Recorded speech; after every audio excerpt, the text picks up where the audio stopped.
Hello, everyone, and welcome. Today, we are going to be talking about the potential future of the economics behind the Apple App Store. So today, there are a lot of complaints about whether a 30% Apple or Google App Store fee is fair, and even further, whether there should be competition and the ability to have an open ecosystem for alternative payments or even an alternative app store. So we have with us today some folks who will talk about both the current situation behind App Store fees and what's permissible today from a competitive perspective, and to also speculate on where this is all potentially heading as well. And so joining us to discuss this topic today, we have three really great speakers for you. Starting with Chris Hewish, who is president of Xsolla, the alternative payments company, who is in the thick of this and have solutions against alternative payments and payment solutions both on web and for PC, but also increasingly with the focus on mobile. Next, we have Matthew Kanterman, Senior Equity Research Analyst at Bloomberg. At Bloomberg Intelligence, Matthew in particular has a specific focus on gaming, Asia, mobile, and increasingly on the metaverse. And finally, Brett Nowak, who is the CEO of leading mobile gaming market research firm Liquid and Grit, and who coincidentally co-hosts a podcast series with me called Philosophy Friday. Please check that out as well. But without any further delay, let me take you to the discussion at hand. And so we discuss the future of Apple App Store economics, coming to you right now.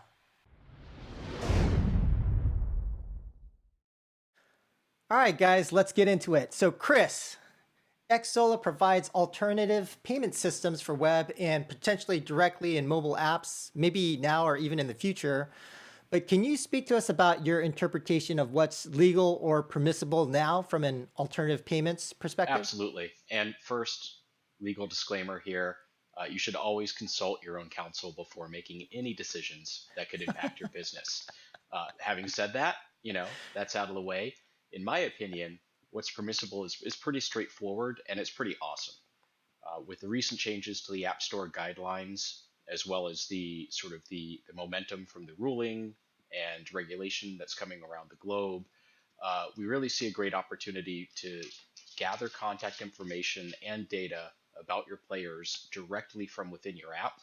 And then you can use that information outside of the app to contact your players directly and tell them about other ways to monetize and engage with your game. And what does this mean? It means that it's given a green light to driving players to online web shops and top-up pages for your games. There are some companies that had already been doing this through Discord or other online channels where they would reach out to their players and give them links, right, to drive them to web shops or top-up pages. But now everybody can do it without fear of getting booted off the App Store, especially with the changes to the developer guidelines the other week. And what this means is not only can you drive players to something online, but you can use player data that you're gathering to construct better online ads and hopefully make up for the hit delivered by IDFA. And beyond all of that, people are really, we've heard a lot of other things where people are espousing ideas that simply aren't backed by sound legal opinion and a review of the current App Store guidelines. So tread carefully, if people are talking about putting buttons directly into an app or anything like that. So Chris, just to understand, so you're saying that apps can direct players to a web store where then they can make payments, and but in terms of, so what's this issue with the button that they can't have? Right, you couldn't put like your what own does that button mean? directly in your app that is encouraging people to pay with a different payment system or a button that they would click. Right. So you're saying like in-app alternative Right. payments within the app, but you can link out where it goes to a web shop and then you buy stuff from the web shop and then it impacts your Yeah, well, you game, can't really link out basically, or from your the app, at least not in our opinion. Like you couldn't put a button that says click here and open Okay. up like a window within your app, that has another store. But what you could do is you could say, hey, click here to give us your email, or your contact information to learn about other great offers. And then you can take that information and talk directly to your player, and within that conversation, direct them off of the App Store. Okay. And that's like the primary way that your customers are kind of approaching this Yeah, today. yeah, that is definitely O- what we're seeing. Okay.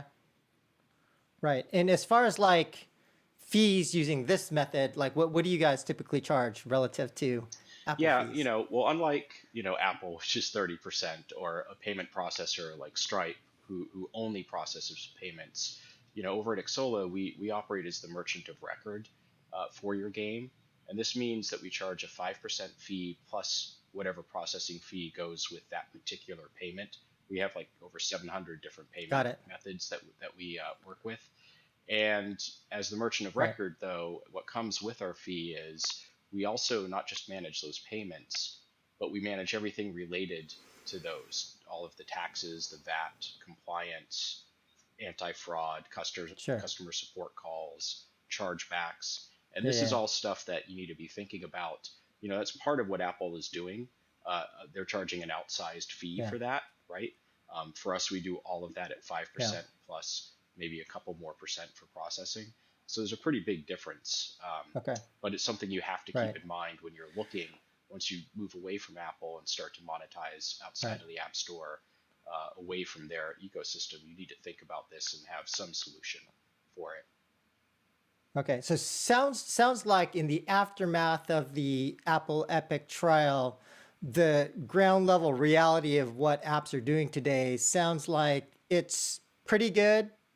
It's an improvement, but not like what we would ideally want, having like direct button that links out, or being able to have alternative payments directly in app. And so maybe we could actually go back to that in terms of like the how you guys interpreted the court ruling in terms of Apple versus Epic. How are you guys interpreting that? And I know I have a fairly controversial opinion on like the outcome of that, but definitely want to hear from you guys. So maybe Matthew or Brett, what do you guys think? And then Chris, it'd be great to hear from you as well.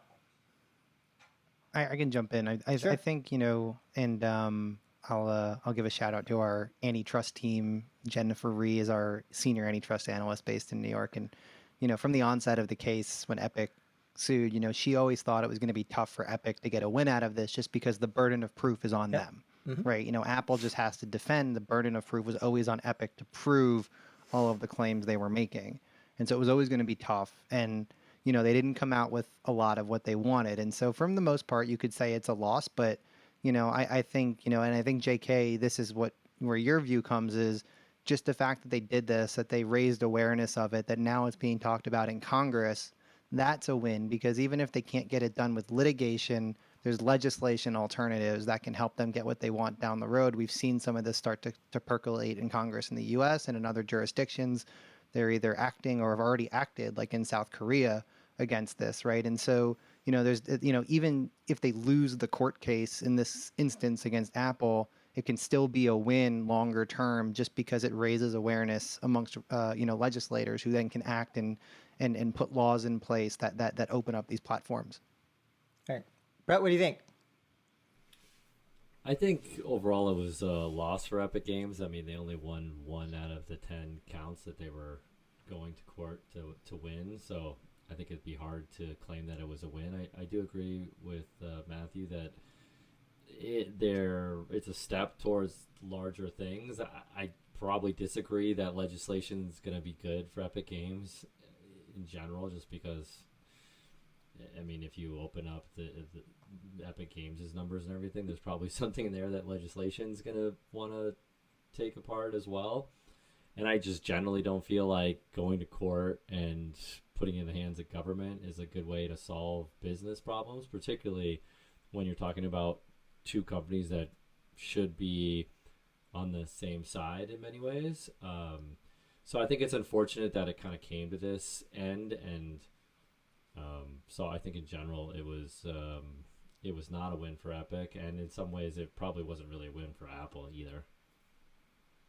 Chris? Yeah, look, until all the appeals are done, I think it's basically a win for Apple, because it just kicks the can down the road, and they're under no immediate legal pressure to make any changes. Certainly, they made a change based on the class action suit that they settled, which was the change to the developer guidelines around anti-steering, which aligns with the judge's ruling. But anything bigger, I think for now it's kind of a win for Apple.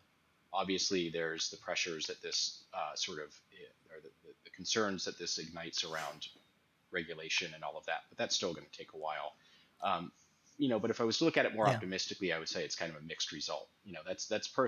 Truly, I think it's a mixed result. And with everything I just said about Apple, it's still a real win for developers out there because it's a signal that Right. the walled garden is starting to crumble, and it's emboldened people to really start to look at other ways that they can monetize their apps, and it's given people the courage, quite frankly, the air cover to go out and start to do things that they maybe would not have done before. And I think that's where the real win for the developer community is. Not so much for Epic. I know that Tim Sweeney has grander, sort of visions and battles that he's fighting, thankfully on our behalf. Right.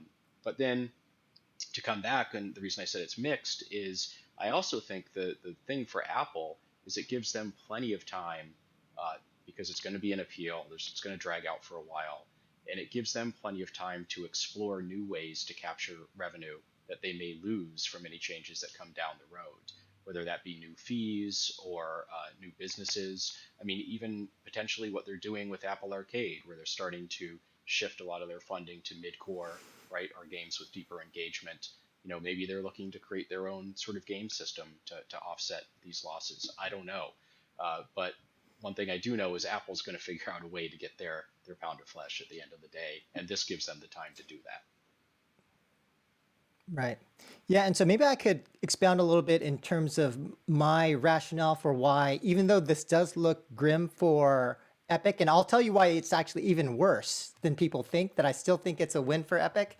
So the worst part is that what the court did not rule against actually is, can Apple charge 30% on gross? So meaning, like, even if everything went Epic's way and they were able to have in-app payments, or whether they were able to have, and I actually interpreted it as you could have a direct purchase link in the app, although maybe I'm wrong about that. But even then, like, if Epic, like they originally did, charged 20%, what Apple could do, based upon what I'm hearing, is that they could still ask Epic for 30%, despite whatever the actual player pays. And I think the second thing that they can do is they can create a walled garden, meaning, okay, if you bought on web, or if you pay through an alternative payment store, and this would only apply to games like Fortnite or games like Genshin Impact, where you've got cross-platform. You can't use those funds in App Store. So from that perspective, I would say it's even worse than people think in terms of the outcome as far as the trial is concerned. Having said that, I would say that I feel that, as Matthew mentioned, yes, I actually agreed that the public pressure, the win for smaller developers getting from 30 to 15%, for subscription-based services to get to a much lower percentage. I know one of the things when I spoke to Tim Sweeney, he cared about was just the ecosystem, right? Like, how do we have a healthy ecosystem? And smaller developers are certainly part of that ecosystem. And I don't want to, I'm not an expert in terms of public policy or government, but, the Open App Markets Act, who knows whether it'll pass or not, but that could be pretty significant. But I would also say that if I'm thinking as a tactician in terms of what is the impact of this court case a year from now, 2 years from now, 3 or 4 years from now, I would probably say, sure, Epic did not win.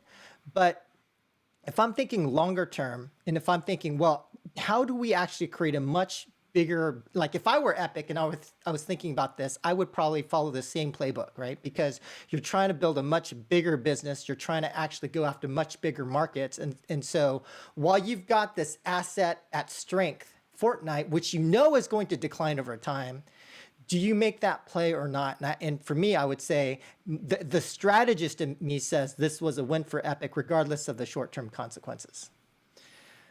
If I could also just, because we've talked about the altruistic view, which is Epic is fighting for small developers. And I think that's totally true. But, and maybe I spend too much time talking to credit people and credit investors who are always cynical, but there is a cynical view. Yeah. And the cynical view, which I think you alluded to, is the fact that Epic wants to be the walled garden, right? It was Facebook on web, it was Apple and Google on mobile, at least ex-China. and Epic wants to be the walled garden for the next platform, which they think is metaverse. And that's why you see them pushing so hard there and fighting this fight now. Facebook is, Meta is in the same boat now. They want to be the next walled garden on the next platform. And so there's a reason these fights are happening now. And, I do think that they truly believe that they want to help the little guy, but I also think that everything they're doing is positioning themselves to be that walled garden platform on the next platform, the next tech platform, the metaverse. And so to get there, this is all part of that fight as well. Yeah. Although, I mean, I guess you could make an argument that when you look at what Epic is doing in terms of like a lot of the services, Epic Online Services, MetaHuman, a bunch of the stuff that they have, they're actually not making proprietary to Unreal. They're actually making it work with Unity as well. And at least publicly, what Tim Sweeney has said is he wants open standards across the entire ecosystem. So that's what they're publicly stating. I mean, I can't speak to what they're secretly planning, but at least I'm encouraged by the public statements and what some of the things that they're doing with their own products. That's totally true. And okay, full marketing pitch on Into the Metaverse, a podcast brought to you by Bloomberg Intelligence. We just published our 3rd episode with Mark Petit, the Vice President and GM of Unreal Engine and Epic Games. Okay. And he also has a podcast called The Open Metaverse. So we talked a lot about the open standards underlying the metaverse, and you can catch our podcast as well as his to learn more about that. Great. But speaking about Tim Sweeney and Epic, though, so when I had a chance to talk to him and record a podcast with him earlier this year, and one of the things that he talked about was like that 30% App Store fee. He suggested was mainly profit. He thought that from a fees perspective, he thought that the actual fees to Apple were probably like 5 to 7%, and that if there was competition, that fees should be more like in the 7 to 12% range instead of the 30% range. And I wanted to know what you guys thought about that in terms of like, if there was, quote unquote, fair fee, what should that fee be? What do you guys think? Maybe starting with you, Chris? Yeah, I think obviously caveating it with, it depends what kind of service is being provided, but definitely something in that 7 to 12% range, which would have its own built-in margin, sounds accurate to me. Since we have a very comparable kind of business that we run, we operate as the merchant of record for our partners, so we have a pretty good idea what goes into the costs around handling all of the back of house stuff, right? The stuff that the App Store handles for you when it comes to taxes, collecting taxes and VAT and the compliance, anti-fraud, customer support, all of that. And I can assure you it's nowhere near 30%, right? Again, we charge 5 plus whatever the processing fee is. So, and on top of that, the App Store has a much more limited range of payment options, right? So they're able to potentially even negotiate better deals on the back end, with the credit card companies, with the people that they're working with. So, and the level of customer support is, it's there, but it's not necessarily, people that your customers are going to be able to hop on the phone with, your big spenders, and have a friendly fraud conversation with within minutes of having that flagged on their account. So the level of service is certainly nowhere near 30%, not even 10%. So, Brett, what do you think? Well, I'm definitely pro-business, so I think Apple can charge whatever it wants to charge. And that said, I think that the 30% in the beginning made sense because Apple created an amazing platform that mobile games has benefited from and gaming in general has benefited from immensely. But now I think the tables have turned where games like Fortnite and others are contributing to the platform's success a lot more. So to continue to have this somewhat rudimentary pricing system that doesn't take that into account, I believe will be to Apple's detriment. And I think it would be wise for them to change it and consider the contribution that mobile games are now making to have iPhones be sold for $1,000, $1,600 I think dollars is the max iPhone now, and a lot of that is because they're basically mobile Game Boys at this point for a lot of people. And so I think having that simple pricing system is just unwise from a business standpoint. But if they want to charge that, I think it's likely to their detriment because it's going to make the opportunity cost larger for mobile games to try something out, like you're seeing with Epic Games and other games that are testing web games out, new platforms out, and other things.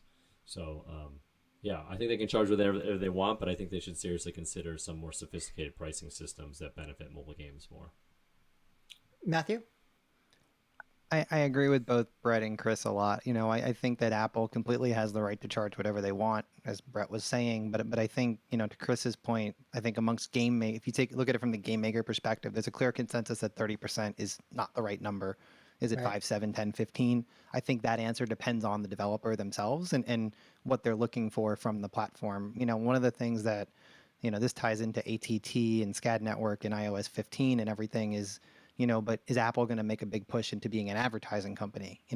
Turning the App Store into an advertising platform, and if so, can that commission fee start to account for advertising? Right? Can you pay for advertising directly through the App Store as opposed to going through Facebook and Google?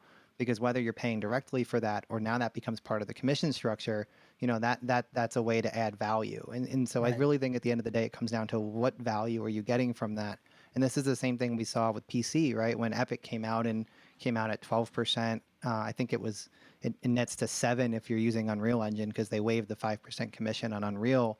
So they're being quite aggressive there because that was an open platform. But basically, on one hand they said, we don't need this. On the other hand, they didn't have all the features and everything that Steam had to support these smaller developers. So, I do think it depends on the developer, but and so I think if you start to think about advertising as an opportunity for Apple, that's either a way for A, they can cut the commission rate and recoup the revenue over time, or B, they just, they lump advertising, you get so much advertising support for new games inside of that commission rate. That's a way to justify keeping it, however they decide to do that is up to them. But, I think that in the current format of the App Store and the 30% commission, there's not enough value in there for developers to justify that anymore.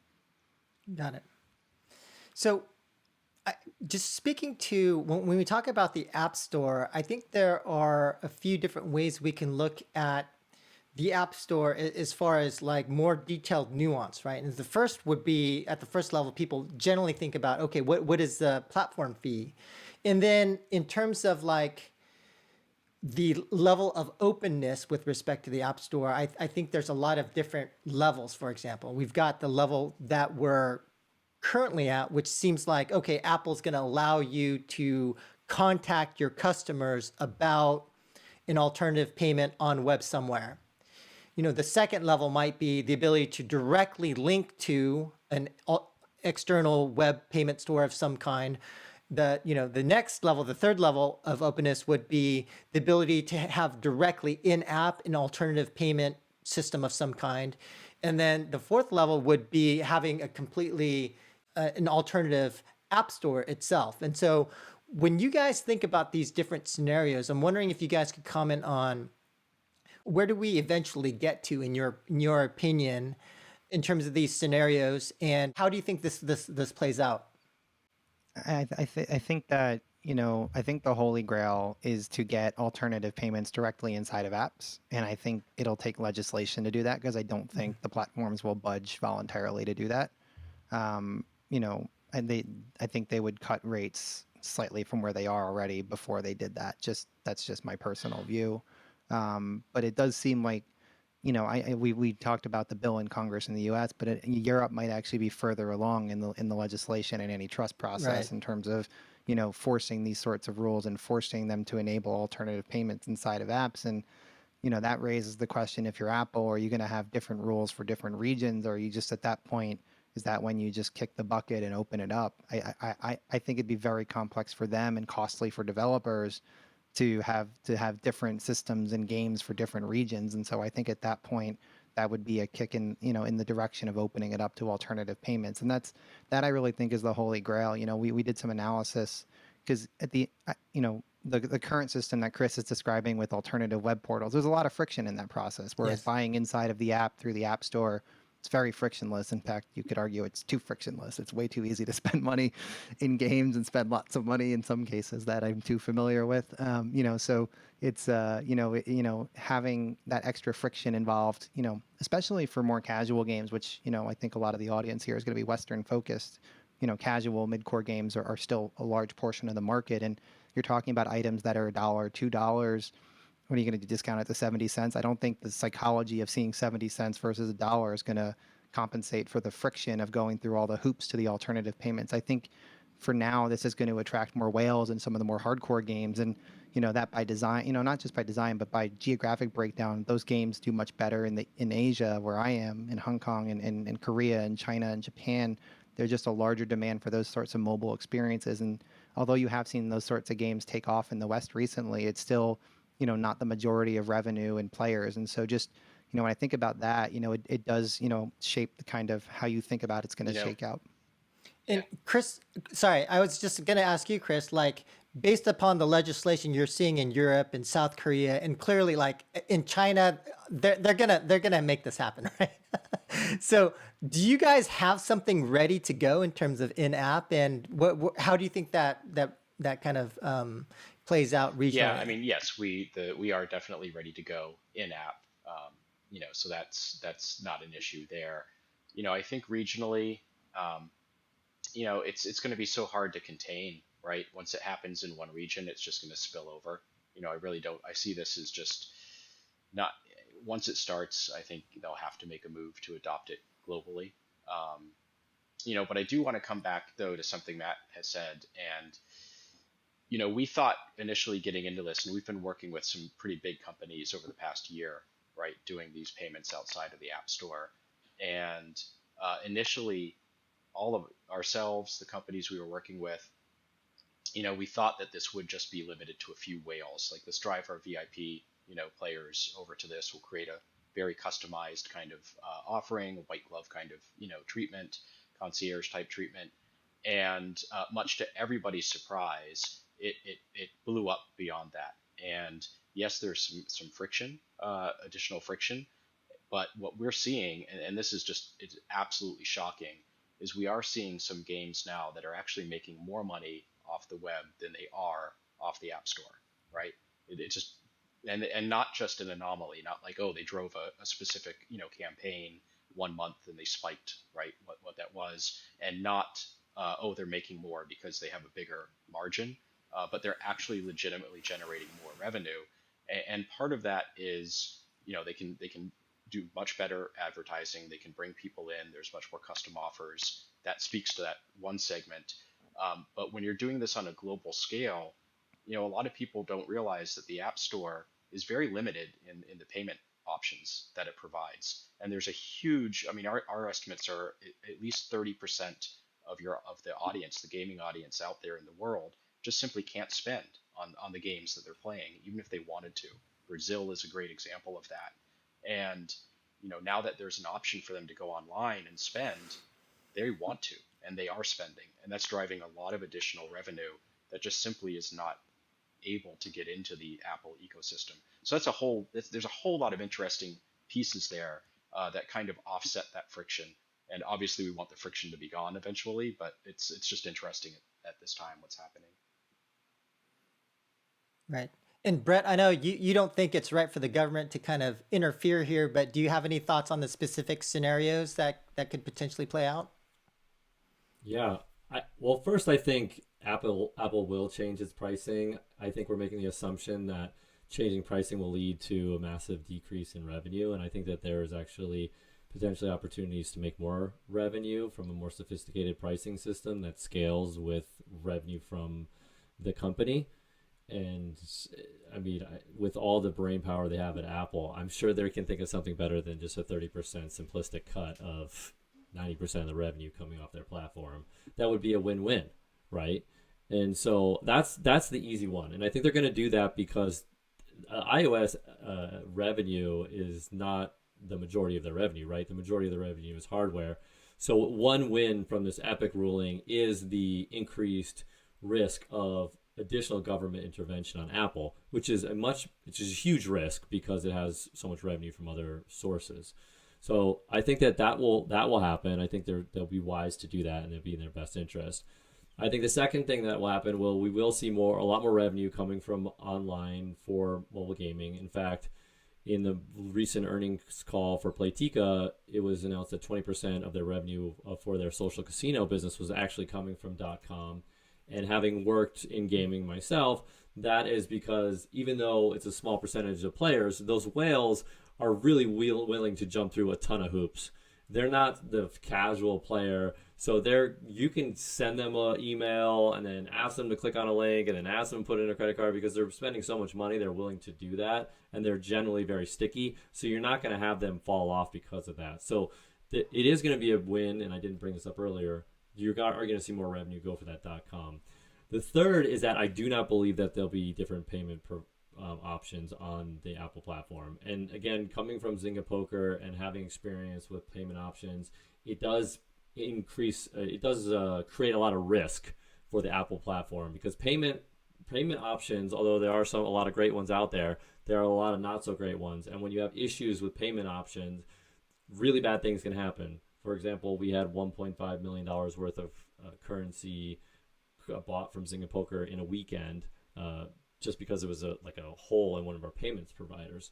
So I don't think Apple, knowing Apple and how they like to control their ecosystem, and they're gonna take the fall for that payment provider. I don't think they're gonna allow for third-party payment options on their platform. They're just not gonna do that. It just creates so much product risk if something ever happens with your credit card or anything like that. So those are kind of the three things that I think are gonna play out. Right. And maybe another question I can ask you guys is let's take the extreme case. Let's say that Open App Markets Act passes or this legislation in South Korea, and I feel strongly that it's just going to happen in China, but assume there is an alternative app store that's forced upon Apple for whatever reason. The question I have for you guys would be, how successful do you think alternative app stores would be? Now, obviously on the Google side, it is possible, but it's just outside of China, it's just not that prevalent, right? And so just want to throw it out to you guys, assuming we get into that kind of scenario, it's fully open. How much market share can other competitors gain? And who do you think it's going to be, if anybody, that can actually compete with an alternative app store? Maybe starting with you. Go ahead. I would just note that in China, 30% on iOS is cheap because the Android stores in China charge way more than that. They used to charge like 70%. There's been a fee war recently, and it's gone down to about 50%. And you've seen Genshin go to alternative platforms like those, like from XDNet, because they didn't want to pay Tencent and Huawei and Xiaomi, those high fees. So they've gone to platforms that offer lower commissions and not published on those popular ones, and still been quite successful. So just important to note that in China, Android is actually even worse. Right. And Matthew, in terms of the question itself, more generally, like outside of China, how much market share do you think competitors get, and who would be the top candidates to gain a lot of share, in your opinion? In the next 5 years, I think it'll still be quite small. These things just take quite a long time to happen. Even if there is legislation, the time for enacting them is always very long, and there has to be rulemaking processes once the laws are actually written. And the government doesn't move quickly. I know we've chatted in Slack about crypto regulation and how it seems like it's a iceberg moving, and crypto people want it to go quickly. These things don't go quickly, and so but I think longer term, Epic Games is clearly positioned to be an alternative app store platform. A company like Xsolla could potentially get into this, but I mean, we don't know. They could launch their own distribution platform. We've seen smaller companies do this in the past, and it's tough because the fragmentation is good, but at the same time, you need some semblance of consolidation to have enough, a critical mass of users that are going to come in actively, to entice developers to put games on your platform. So I don't think there will be hundreds and hundreds in developer, specific launchers, except for some of the largest developers. For smaller developers, there does need to be one or two or three probably large app stores for them that just cater better to their needs.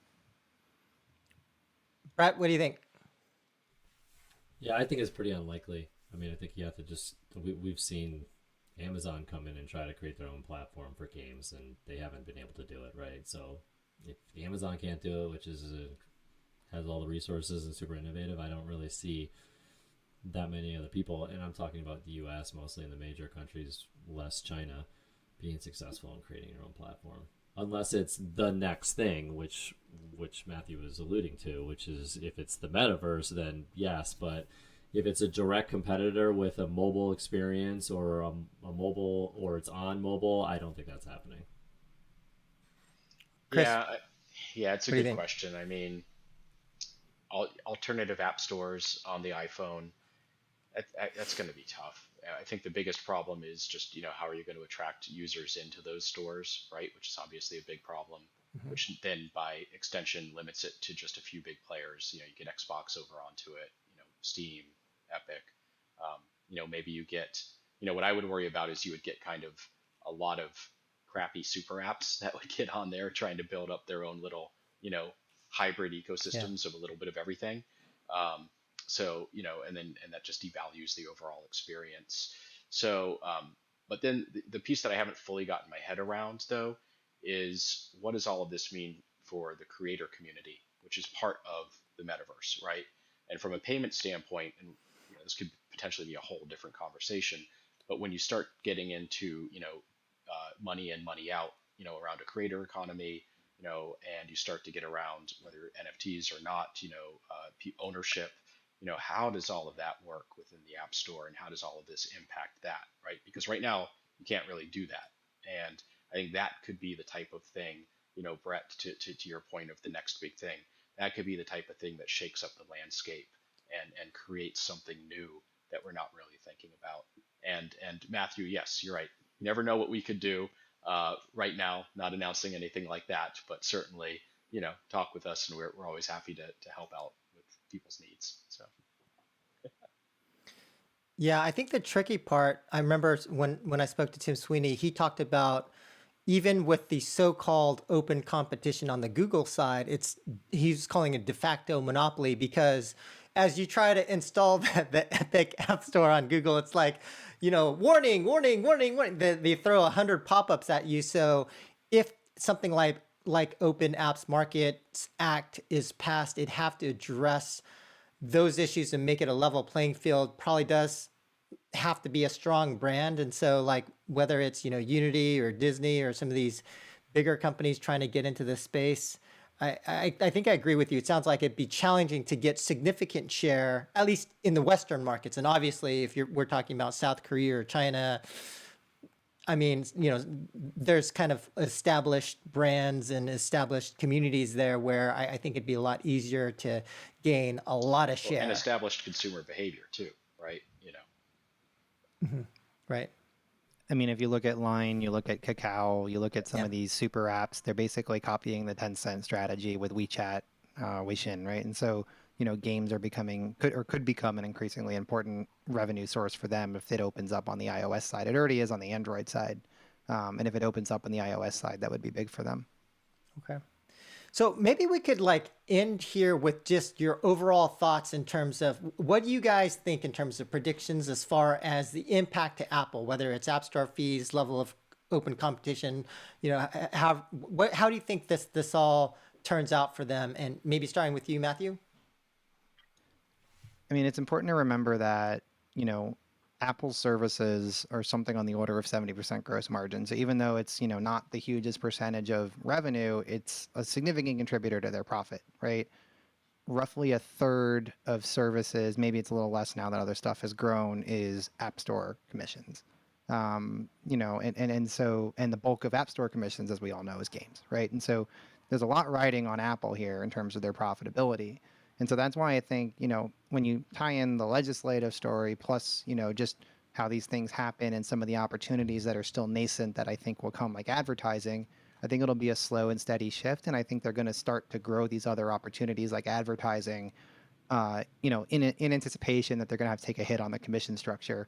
And it will be a shift from A to B. We talked about Apple Arcade as well. It's kind of been a dud so far, but, maybe it goes somewhere over time. These sorts of things, subscriptions and advertising can start to offset some of the hit. But it is going to be a negative for them for sure, undoubtedly. They won't be able to fully recoup. If commissions do get slashed to like 12%, 10%, I don't think they can fully recoup that in advertising quickly enough. Okay, Brett. Well, again, I think we want to be careful to hope for governmental legislation on really anything in gaming. I mean, I don't think we want to throw any stones in glass houses because hopefully, because government intervention on just gaming in general, I think can be really dangerous. I mean, if you look at the profit margins of a lot of gaming companies, if that's what we're arguing, they could have serious slashes as well. So I definitely think we should be careful to say that. I think Apple's done a lot of great things for the gaming community. So, and I think they're hearing what is being said. And again, I think that if they decide to just keep it at 30%, the one thing that's awesome about gaming is that change comes really quickly. And you can just ask the Facebook platform how well it worked out when they decided to keep their 30% fees and decided not to listen to games. It didn't work out too well for them. So if Apple decides to continue on this path of not adjusting their fees, again, that's going to really create opportunities for games to invest a lot in other options. And it's really just a mathematical equation that's going to show that eventually they're going to find something, right? Because the opportunity is going to be there. The ability to test is there. The ability to try stuff is there. The upside is there. And so it'll eventually switch. I'm very optimistic that Apple is going to make some positive changes, and I think that it could be good for both Apple and gaming. I'm not so much like a zero-sum viewpoint on this. I think there's some really like win-wins, and I hope that games and Apple sort of work together to create something positive for both sides. Okay, Chris? Yeah, I love both of these, the points that you guys are making. And yeah, I agree. I think it's going to be a long, winding road. And, I think this is going to be a journey that along every stop, Apple is going to figure out a way to extract its pound of flesh and maximize, revenue at each stop along this journey. But I do believe we're going to eventually arrive, and obviously it's a biased belief, but I do believe we're going to get to a point where there'll be some form of alternative payments that are accessible to games through the App Store, to apps in general. Maybe that could just be you can bring in alternative payments to capture additional methods that aren't covered by the App Store, versus a full, complete swap out. But whatever it is that happens, I'm definitely convinced that Apple will have they'll have approved vendors. There will be strict guidelines, strict hoops that you have to jump through in order to be able to be, considered as a vendor in that sense. As was mentioned earlier, Brett had talked about this from his Zynga days. There's a lot that can go wrong, and you can't just let anybody come in to do payments. So I think Apple, I could see them partnering up with preferred providers that sort of augment the existing system, and at the same time bringing down that overall 30% fee, shifting that to some other areas of monetization, whether it's through ads or whatever it might be. So I think it'll change. I do agree it kind of a win-win scenario. I love that optimistic approach. And yeah, but for now, web shops and top-up pages are kind of where it's at. So. All right, guys. Well, maybe we could end on if you have any final message to the audience, and if there is a way for people who want to reach out to you, how could they get in touch with you? Matthew.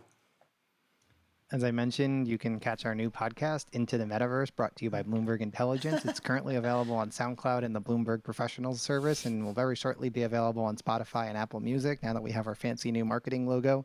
Nice. You can also email me, mkanterman3@bloomberg.net. I'm on Twitter, LinkedIn. I'm on all the digital places, so feel free to contact me wherever. Okay, Brett? You can reach me on LinkedIn. I'm pretty vocal on LinkedIn as well, so just ping me there. All right. I'll provide links to all these guys as well. Yeah, Chris? you can come to Xsolla.com, Xsolla.com, and you can get in touch with us there. If you want to reach out to me, I'm active on LinkedIn as well. Easy to find me. So. All right, great. Well, guys, thanks for your time and insights. And until next time, everybody, catch y'all later. Thanks, JK. Thanks, guys. Thanks, Matthew. Bye. Brett.